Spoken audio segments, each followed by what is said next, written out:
India book of রেকর্ডসের নাম তুলে নজির গড়লেন রায়গঞ্জের এক শিক্ষক, নাম বিপ্লব কুমার মণ্ডল।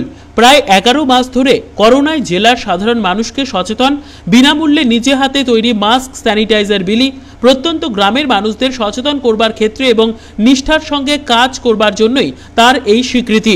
রায়গঞ্জ থানার কর্ণজোড়া ফাঁড়ির অন্তর্গত 12ঘণ্টা এলাকার বাসিন্দা, পেশায় প্রাথমিক বিদ্যালয়ের শিক্ষক বিপ্লব কুমার মণ্ডল জানিয়েছেন, এই স্বীকৃতি পেয়ে কাজের দায়িত্ব আরও বেড়ে গিয়েছে তার।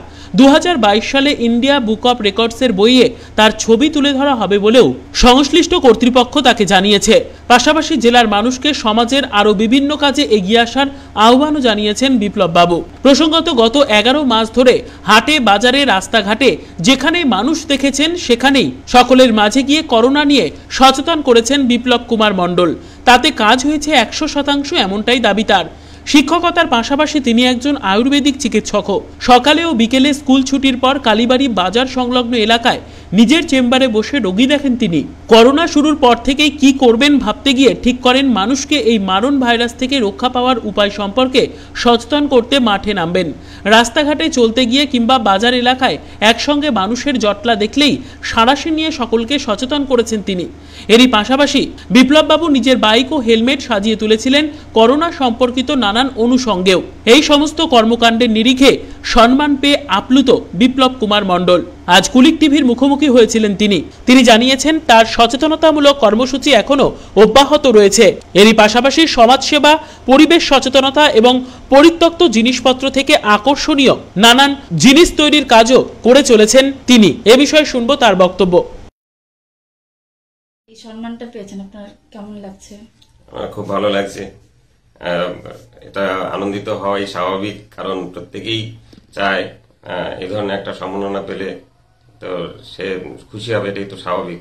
তো আমি এটা ভাবিনি যে আমি এরকম কিছু পেতে পারি। অবশ্য এটা পাওয়ার জন্য আমি কাজ করিনি, তবে কাজ করতে করতে এই সম্মাননাটা লাভ হয়েছে। তো আমি শুধু একা নই, আমার পরিবার পরিজন, আমার শুভাকাঙ্ক্ষী যারা আছেন প্রত্যেকেই খুশি হয়েছেন।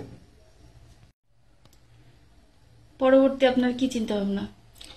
পরবর্তী চিন্তা ভাবনা বলতে, এখন ধরুন যে কোভিড পরিস্থিতি তো এখনো শেষ হয়ে যায়নি। আমি যে কাজগুলো এতদিন করে এসেছি সেই কাজগুলো কিন্তু এখনো জারি আছে, আমি করে যাচ্ছি। পাশাপাশি মানুষকে আমি বুঝিয়ে যাচ্ছি যে আপনারা ঢিলেমি দেবেন না, কারণ সাবধানতা অবলম্বন করাটা আমাদের প্রত্যেকেরই কর্তব্য। এবং শুধুমাত্র এই করোনা বলে নয়, আমরা অন্যান্য সমস্ত অসুখ বিসুখের ক্ষেত্রেই যে প্রিভেনশনটা খুব জরুরি, প্রতিরোধ ব্যবস্থাটাকে আমাদের মেনে নিতেই হবে সব সময়। সেই ব্যাপারটা আমি কিন্তু প্রচার চালিয়ে যাচ্ছি। আর আমরা শুনতে পাচ্ছি যেরকম বিভিন্ন সময় করোনার পরিস্থিতি পাল্টে যাচ্ছে, একটা ভয়ঙ্কর আকার অনেক সময় ধারণ করে, অনেক অনেক দেশে এরকম হয়েছে। সেটা যেন আমাদের ভুগতে না হয় ওই সমস্ত সমস্যায়, তার জন্য আমরা সচেতনতামূলক প্রচারটা চালিয়ে যেতে চাই। আর সেই সাথে অন্যান্য এই করোনা পরিস্থিতি বাদেও যে সমস্ত সমাজসেবামূলক কিছু কিছু কাজকর্ম আছে পরিবেশ সচেতনতার উপরে, যেমন প্লাস্টিক দ্রব্য অপসারণ ইত্যাদি, এই সমস্ত। এছাড়াও আমার আর একটা চিন্তা ভাবনা আছে, আমি ফেলে দেওয়া প্লাস্টিক, ক্যারি ব্যাগ, এই সমস্ত জিনিস থেকে, কার্ডবোর্ড, এই সমস্ত জিনিস থেকে আমি নতুন নতুন আকর্ষণীয় জিনিস বানাই। এগুলো বিভিন্ন সময় অবশ্য খবরেও এসছে।